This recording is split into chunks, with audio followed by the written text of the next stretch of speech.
Hello dear students, this is your Prashant sir. ಇವತ್ತು current ಎಲೆಕ್ಟ್ರಿಸಿಟಿಯಿಂದ ಇನ್ನೊಂದು ಮೋಸ್ಟ್ ಇಂಪಾರ್ಟೆಂಟ್ ನ್ಯೂಮರಿಕಲ್ ಪ್ರಾಬ್ಲಮ್ ನ ಸಾಲ್ವ್ ಮಾಡ್ಲಿಕ್ಕೆ ಈಸಿಯಾಗಿ ಹೇಳ್ಕೊಡ್ತೀನಿ. ಸ್ವಲ್ಪ ನೋಡ್ರಿ.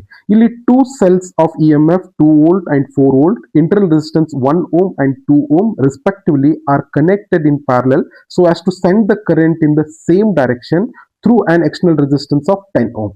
Find the potential difference across the 10 ohm resistance ಅಂತ ಕ್ವಶನ್ ಕೇಳಿದಾರೆ. ಅಂದ್ರ ಇಲ್ಲಿ ಎರಡು ಸೆಲ್ಸ್ ಇದಾವು. ಒಂದ್ರ ಇ ಎಂ ಎಫ್ 2 ವೋಲ್ಟ್ ಅದ, ಇನ್ನೊಂದು 4 ವೋಲ್ಟ್ ಅದ. ಇದ್ರದ್ದು ಇಂಟರ್ನಲ್ ರೆಸಿಸ್ಟೆನ್ಸ್ 1 ohm ಅದ, ಇದ್ರದ್ದು ಇಂಟರ್ನಲ್ ರೆಸಿಸ್ಟೆನ್ಸ್ 2 ohm ಅದ.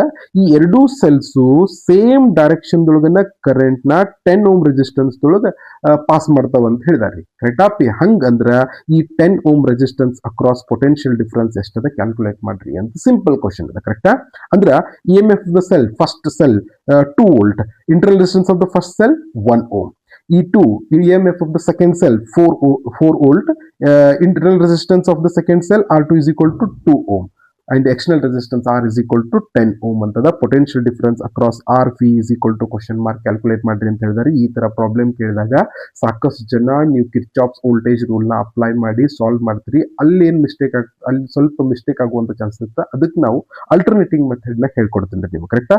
Since the two cells are parallel, equivalent e M f ನ ಫಸ್ಟ್ ಕ್ಯಾಲ್ಕುಲೇಟ್ ಮಾಡ್ರಿ. ಈ equivalent is equal to E1 R2 plus E2 R1 divided by R1 plus R2.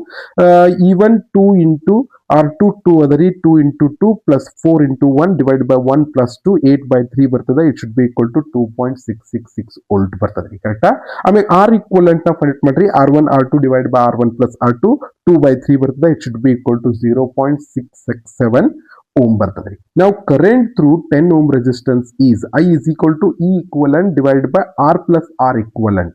ಇಲ್ಲಿ E value ಮತ್ತು R equivalent ಮತ್ತು R value put up ಮಾಡ್ರಿ. I is equal to ಎಷ್ಟು ಬಂತು? 0.27 ampere. Now the potential difference across 10 ohm resistance P is equal to ಏನಾಗ್ತದೆ? I into R. ಅಂದ್ರೆ 0.27 into 10 ಮಾಡ್ರಿ. P is equal to 2.7 volt. So ಈ ತರ method ದಿಂದ solve ಮಾಡ್ರಿ, ಈಸಿಯಾಗಿ ಸಾಲ್ವ್ ಮಾಡಬಹುದು. Thank you.